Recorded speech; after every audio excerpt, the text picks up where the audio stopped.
Esteja sempre em contato com o bem. No site e no aplicativo da Web Rádio Fraternidade, você encontra orações diárias, palestras e estudos que te sintonizarão com os ensinos do Cristo. Para acessá-los, basta entrar no site www.radiofraternidade.com.br ou baixar o aplicativo da Rádio Fraternidade. Neles, você pode ouvir a rádio em tempo real ou acessar o nosso acervo. Web Rádio Fraternidade, a emissora do bem na internet. Olá, aqui é a Renata. Hoje continuarei a leitura do capítulo 13 do livro Missionários da Luz, de autoria do Espírito André Luiz, psicografado pelo médium Francisco Cândido Xavier. Eram aproximadamente 22 horas quando nos pusemos a caminho da residência de Raquel. A pequena família acabava de recolher-se. Herculano e os demais receberam-nos com inequívocas demonstrações de carinho. O chefe dos construtores dirigiu-se ao meu instrutor nestes termos: esperávamos sua colaboração para iniciarmos o serviço magnético no paciente. Passamos em seguida a pequena câmara onde Segismundo repousava. Permanecia ele aflito, de olhar triste e vagueante. Não pude soptar uma interrogação. Por que motivo Segismundo sofre tanto? Indaguei de Alexandre em tom discreto. Desde muito, e particularmente desde a semana passada, está em processo de ligação fluídica direta com os futuros pais. Herculano está encarregado de ajudá-lo nesse trabalho. À medida que se intensifica semelhante aproximação, ele vai perdendo os pontos de contato com os veículos que consolidou em nossa esfera, por meio da assimilação dos elementos de nosso plano. Semelhante operação é necessária para que o organismo perispiritual possa retomar a plasticidade que lhe é característica, e no estágio em que ele se encontra, o serviço impõe-lhe sofrimentos. A observação era muito nova para mim e continuei indagando. Mas o organismo perispirítico de Segismundo não é mesmo que ele trouxe da crosta ao desencarnar pela última vez? Sim, concordou o orientador. Tem a mesma identidade essencial. Todavia, com o curso do tempo, em vista da nova alimentação e novos hábitos, em meio muito diverso, incorporou determinados elementos de nosso círculo de vida, dos quais é necessário se desfaça a fim de poder penetrar com êxito a corrente da vida carnal. Para isto, as lutas das ligações fluídicas primordiais, com as emoções que lhes são consequentes, desgastam-lhe as resistências dessa natureza, salientando-se que nessa noite faremos parte restante do serviço, mobilizando em seu auxílio os nossos recursos magnéticos. Disse eu, não teremos aqui um fato semelhante à morte física na crosta? Alexandre sorriu e aqueceu. Sem dúvida, desde que consideremos a morte do corpo carnal como simples abandono de envoltórios atômicos terrestres. Reconheci, porém, que a hora não comportava longas dissertações, e vendo que meu bondoso instrutor fixava atenção nos construtores, abstive-me de novas interrogações. Seguido pelos amigos, Alexandre aproximou-se de Segismundo e falou-lhe bem-humorado. Então, mais forte, e acariciando-lhe a face acrescentou: você deve estar satisfeito, é chegado o momento decisivo. Todas as nossas expressões de reconhecimento a Deus são insignificantes diante da nova oportunidade recebida. Sim, falou Segismundo arquejante. Estou grato. Não se esqueçam de mim com o auxílio necessário. E olhando angustiosamente para o meu orientador, observou inquieto. Tenho receio, muito receio. Alexandre sentou-se paternalmente ao lado dele e disse-lhe com ternura: não asile o monstro do medo no coração. A hora é de confiança e coragem. Ouça, Segismundo, se você guarda alguma preocupação, Divida conosco os seus pesares. Fale de tudo o que constitua dificuldade em seu íntimo. Abra sua alma, querido amigo. Lembre-se de que o instante da passagem definitiva de plano se aproxima.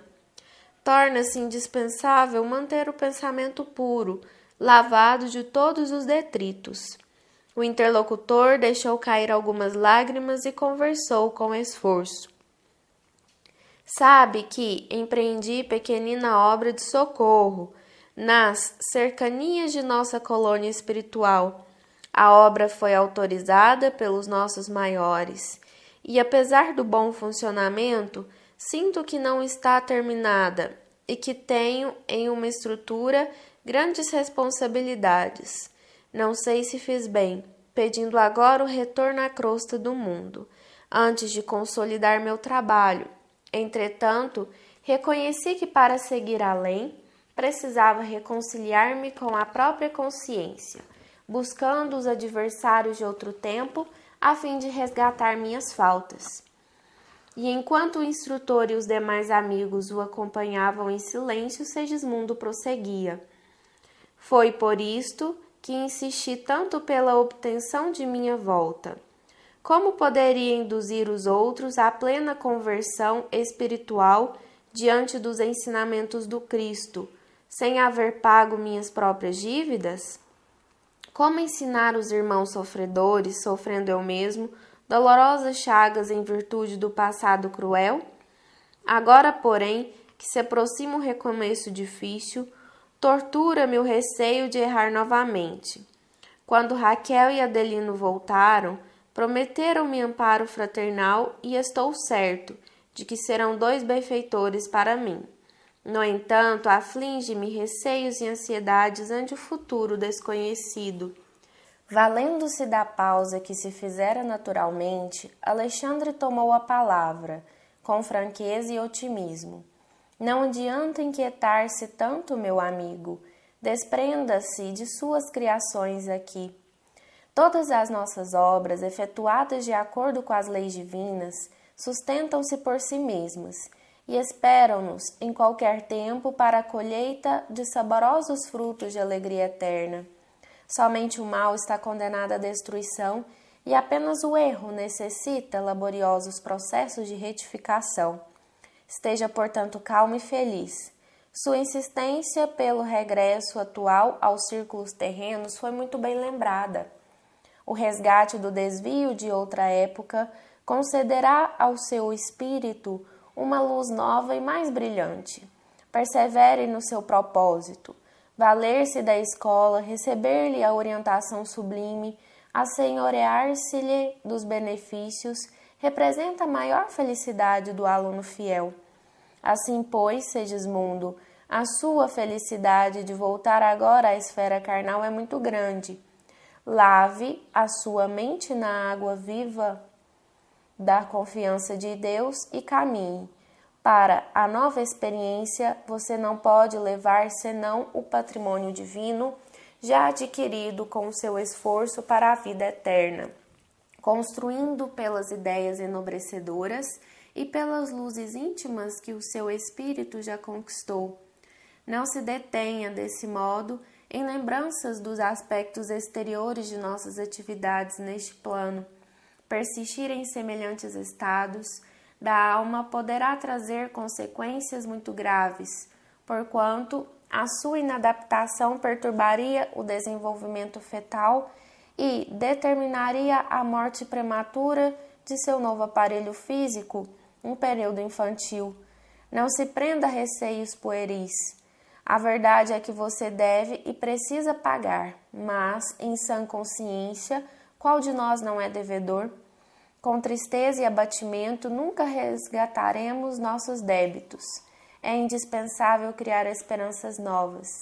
Segismundo fez um gesto significativo de afirmação e sorriu com dificuldade, mostrando-se menos triste.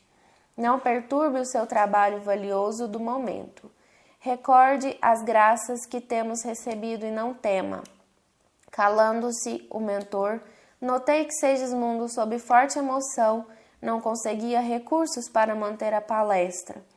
Viu, porém, tomar a destra de Alexandre com infinito esforço, beijando-a respeitoso em sinal de reconhecimento. Ponderei então no concurso enorme que todos recebemos ao regressar ao círculo carnal. Aqueles devotados benfeitores auxiliavam Segismundo desde o primeiro dia. Ainda ali, diante do possível recuo do interessado, eles mesmos se mostravam dispostos a consolar-lhe todas as tristezas, levantando-lhe o ânimo para o êxito final.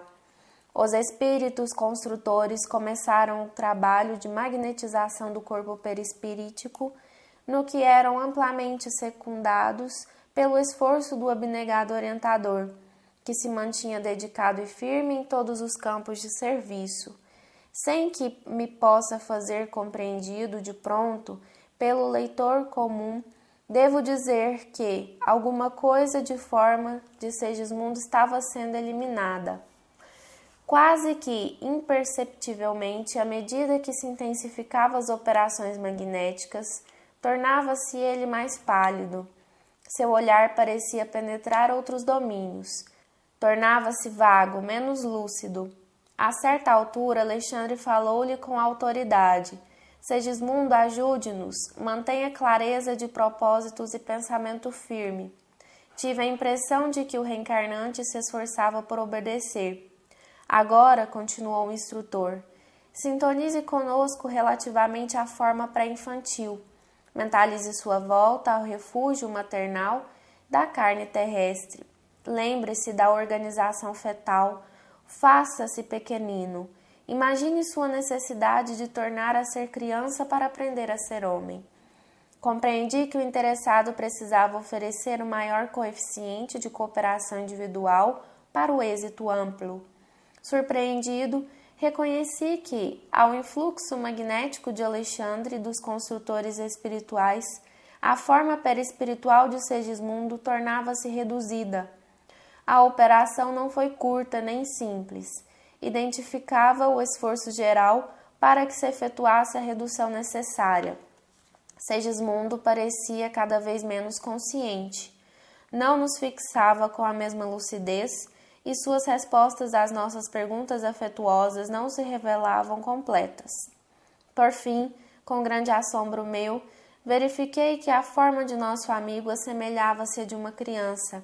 O fenômeno espantava-me e não pude conter as interrogações que se me represavam no íntimo. Observando que Alexandre e os construtores se dispunham a alguns minutos de intervalo antes da penetração da câmara conjugal, acerquei-me do prestimoso orientador, que me percebeu em um relance a curiosidade. Acolheu-me cortês, como sempre falou. Já sei, você permanece torturado pelo espírito de pesquisa. Sorri desapontado, mas cobrei ânimo e indaguei.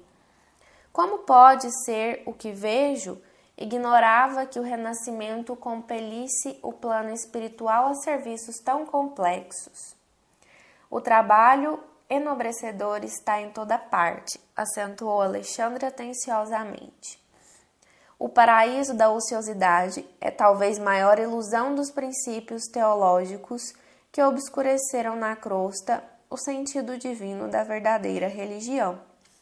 Fez uma pausa, fixou um gesto expressivo e continuou. Quanto à estranheza de que se sente possuído, não vemos razão para tanto. A desencarnação normal na Terra obriga o corpo denso de carne a não menores modificações. A enfermidade mortal, para o homem terreno, não deixa, em certo sentido, de ser prolongada operação redutiva, libertando por fim a alma, desembaraçando-a dos laços fisiológicos. Há pessoas que, depois de algumas semanas de leito, se tornam francamente irreconhecíveis. E devemos considerar que o aparelho físico permanece muito distante da plasticidade do corpo perispiritual, profundamente sensível à influenciação magnética. A explicação não podia ser mais lógica. O que vimos, porém, com Segismundo, perguntei, é regra geral para todos os casos? De modo algum, respondeu o instrutor atencioso. Os processos de reencarnação, tanto quanto os da morte física, diferem ao infinito, não existindo, segundo cremos, dois absolutamente iguais. As facilidades e obstáculos estão subordinados a fatores numerosos, muitas vezes relativos ao estado consciencial dos próprios interessados no regresso à crosta ou à libertação dos veículos carnais. Há companheiros de grande elevação que, ao voltarem à esfera mais densa em apostolado de serviço e iluminação, quase dispensam o nosso concurso. Outros irmãos nossos, contudo, procedentes de zonas inferiores, necessitam de cooperação muito mais complexa que exercida no caso de Segismundo. Não deveriam renascer, porém? Interroguei curioso. Tão somente aqueles que se revelassem preparados? Não podemos esquecer, no entanto, refutou o meu esclarecido interlocutor, que a reencarnação é o curso repetido de lições necessárias. A esfera da crosta é uma escola divina, e o amor, por intermédio das atividades intercessórias, reconduz diariamente ao banco escolar da carne milhões de aprendizes. O orientador amigo calou-se por alguns instantes e prosseguiu. A reencarnação de Segismundo obedece às diretrizes mais comuns. Traduz a expressão simbólica da maioria dos fatos dessa natureza. Portanto, o nosso irmão pertence à enorme classe média dos espíritos que habitam a crosta, nem altamente bons, nem conscientemente maus. Acresce notar, todavia, que a volta de certas entidades das regiões mais baixas ocasiona laboriosos e pacientes esforços dos trabalhadores de nosso plano. Semelhantes seres obrigam-nos a processos de serviço que você gastará ainda muito tempo para compreender. Interrompo aqui a leitura deste capítulo. Retomamos no próximo programa. Obrigada.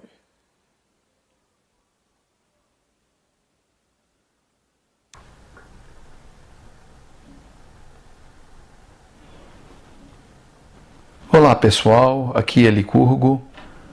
Nós estamos hoje dando continuidade à leitura e contextualização do capítulo 13 do livro Missionários da Luz. Esse capítulo, muito importante na obra de André Luiz, trata da reencarnação de Segismundo no lar de Adelino e Raquel, auxiliada essa reencarnação pelo espírito herculano, e além do espírito herculano, auxiliam no processo de reencarnação o Alexandre, instrutor do André Luiz, e outros espíritos, dentre os quais espíritos construtores, que são espíritos que auxiliam no processo de formação do organismo físico do feto e do desenvolvimento desse feto. Pois bem, sabemos, como foi esclarecido nesse capítulo e em outros, que o Segismundo fora o assassino do Adelino em encarnação anterior. E que depois de algum tempo no mundo espiritual, eles se entenderam e prometeram, tanto Adelino quanto a Raquel, que retornariam à Terra e o receberiam numa oportunidade futura, que é agora essa oportunidade que trata muito especificamente o capítulo 13. Nesse capítulo, no programa de hoje, na parte que nos interessa, que foi aquela lida pela Renata, nós vamos encontrar o Alexandre e o André Luiz encaminhando-se para a casa do Adelino e da Raquel, no momento em que se prepara a reencarnação do Segismundo. Quando eles chegam à casa do casal, que também tem um menino pequeno, um filho pequeno, todos estão dormindo. E tanto o Alexandre quanto o André Luiz são recebidos pelo Herculano e por um dos espíritos construtores que afirmam para o Alexandre que eles estavam apenas aguardando a chegada dos dois, especificamente a chegada do Alexandre, para dar continuidade ao processo de reencarnação, especificamente ao serviço magnético. Observem bem, há um serviço magnético a ser realizado no perispírito do Segismundo. Lembrando a conceituação espírita, o perispírito é o corpo espiritual que acompanha o espírito até que esse espírito atinja a perfeição. Então, o Alexandre e o André Luiz penetram a um recinto onde está deitado o Segismundo, que se encontra, de acordo com o relato do André Luiz, bem mais pálido, bem mais enfraquecido em relação aos momentos anteriores que eles estiveram juntos, que eles se encontraram. É tanto que o André Luiz pergunta ao Alexandre por que o Segismundo sofre tanto. E observem, pela resposta do Alexandre, que o Alexandre diz o seguinte: desde muito, e particularmente desde a semana passada, está em processo de ligação fluídica direta com os futuros pais. Percebam bem, o óvulo ainda não foi fecundado pelo espermatozoide, mas já há uma ligação fluídica entre o Segismundo e seus pais, Adelino e Raquel. E de acordo com Alexandre, essa ligação fluídica já aconteceu desde há muito. E na medida em que se aproxima o momento da concepção, mais intensa vai ficando essa ligação fluídica e, em contrapartida, mais intenso também vai ficando a perturbação espiritual, a incapacidade de se manter concentrado, a incapacidade de se manter lúcido do Segismundo. E, de acordo com o esclarecimento do Alexandre, na medida em que o tempo passa, é necessário que se intensifique essa operação no organismo perispiritual para que esse seja dotado de uma plasticidade necessária para os processos que se avizinham. Tanto a curiosidade do André Luiz, que ele pergunta ora, mas o perispírito do Segismundo não é o mesmo perispírito de antes? E o Alexandre responde que sim, é o mesmo, mas com algumas mudanças. A essência perispiritual é a mesma, mas algumas mudanças ocorrem no organismo perispiritual do Segismundo, preparando-o para que ele reencarne. Esclarece o Alexandre que durante o tempo em que ele permaneceu no mundo espiritual, ele adquiriu novos recursos, novos elementos, e parte desses recursos, desses elementos que ele adquiriu enquanto estava na colônia espiritual que habitava, ele necessita perdê-los, porque ele habitará um sistema mais denso, que é o da Terra, que obviamente é mais denso do que os elementos que constituem o mundo espiritual. Por uma questão química que nós estudamos nas escolas, em que quanto mais próximo estivermos do planeta e do centro do planeta, mais densos são os elementos. Quanto mais afastado estamos do planeta, menos elementos densos existem. E o Alexandre, interessado pela situação do Segismundo, aproxima-se dele e pergunta se ele está melhor. E o Segismundo, um tanto quanto perturbado e perdendo sua lucidez, disse que ele tem receio. E naqueles instantes, o Alexandre o ampara, o estimula para que ele possa colaborar com sua parte na formação da organização fetal. Nesse intervalo, curiosamente, o Segismundo lembra de uma obra de caridade que ele mantém no mundo espiritual. Olha que interessante, não sabíamos desse detalhe. Ele mantém no mundo espiritual uma pequena obra de caridade que ele organizou, atendendo e acolhendo espíritos que sofrem, para que eles sejam amparados. E nesse processo é que explica a reencarnação do Segismundo, porque ele, se vendo na necessidade de amparar o sofrimento alheio, ele percebeu que ele também tinha culpas íntimas e ele precisava repará-las, para que pudesse melhor realizar o seu serviço. E a forma de repará-las, a melhor forma, seria reencarnando. Mas ainda assim, ele sente-se angustiado e pede o apoio do Alexandre, inclusive para a pequena obra de caridade que ele realiza, ao qual o Alexandre esclarece: esqueça as suas criações. Elas serão mantidas por alguém. Não serão simplesmente abandonadas. No momento, faz-se necessário que você fortaleça para ajudar no processo da reencarnação. Logo em seguida, acompanhamos os espíritos construtores iniciando o processo da reencarnação do Segismundo, trabalhando diretamente no seu corpo perispirítico, ou no seu perispírito, ou corpo espiritual.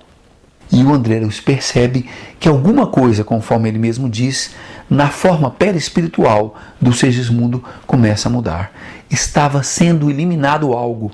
Ora, se relembrarmos das palavras do Alexandre, vamos entender que esse algo que está sendo eliminado é exatamente aquela porção que o Alexandre esclareceu, que o Segismundo precisaria se ver livre dela para poder voltar a um mundo mais denso da Terra, reencarnando, porque aqui ele precisaria, para viver, desses elementos mais densos que constituem a crosta, a proximidade da Terra e de seu núcleo. E o Alexandre, auxiliando no processo da reencarnação, incentiva o Segismundo, que guarda agora pouca lucidez, a mentalizar a forma fetal, pré-infantil, como ele mesmo diz. Ele precisa ajudar na elaboração do feto, mentalizando esse feto. E a forma, então, perispiritual do Segismundo vai sendo reduzida, ou seja, vai diminuindo de tamanho, de tal sorte que em um determinado momento o André Luiz percebe que a forma perispiritual do Segismundo assemelha-se ao de uma criança. O Segismundo, então, não é aquele homem mais, não tem mais aquela estrutura de um homem, mas agora sim de uma criança. Sua forma perispiritual vai se reduzindo. E ela vai se reduzir, de acordo com o que veremos logo mais nesse capítulo, a um reduzido tamanho, a uma forma pequenina. E essa forma fará ligação com um óvulo fecundado que se encontrará no útero materno. O André Luiz então pergunta espantado: ora, todos os processos de reencarnação se assemelham ao processo que o Segismundo está passando? E o Alexandre responde que variam ao infinito. De tal sorte que não se conhecem dois processos de reencarnação iguais. Porque, fundamentalmente, o processo de reencarnação receberá ou não a colaboração do espírito, como no caso, por exemplo, do Segismundo, onde eles pedem para que ele projete, para que ele mentalize a forma de um feto, de uma criança em desenvolvimento. Há espíritos que não conseguirão mentalizar essa criança. Há espíritos que simplesmente não querem reencarnar e que reencarnam de uma forma compulsória. há espíritos que conhecem esse processo e tamanha a sua evolução que, como disse o próprio Alexandre, em pouca coisa precisarão ser ajudados no processo da reencarnação. As variações, então, são muitas. Desde espíritos que colaborarão no processo de reencarnação, a espíritos que simplesmente não gostariam de reencarnar. Então, os auxílios, as ajudas, serão as mais variadas possíveis, dependendo, é claro, da condição espiritual do indivíduo. A tal ponto que o André Luiz pergunta, ora, então não seria melhor que reencarnassem apenas os que estivessem preparados? E aí o André Luiz esqueceu um fundamento essencial do conceito da reencarnação de acordo com o Espiritismo. A reencarnação se faz para auxiliar o espírito, e grande é o número de espíritos que precisam reencarnar para se desenvolverem, para repararem o mal que fizeram, para expiarem suas dores. E esses espíritos, quanto mais imperfeitos são, menos estão preparados para o processo da reencarnação, mas são também os que mais necessitam reencarnar e também são aqueles que mais ajuda precisam para o processo da reencarnação. No próximo encontro, nós acompanharemos a continuação desse processo de reencarnação do Segismundo. Esses momentos esclarecedores muito nos auxiliam a entender o quão complexo é voltar para a carne, é reencarnar, que também sabemos que muito complexo é o processo da desencarnação. Meus amigos, minhas amigas, concluímos aqui mais um estudo. Contamos com vocês para continuarmos no próximo programa.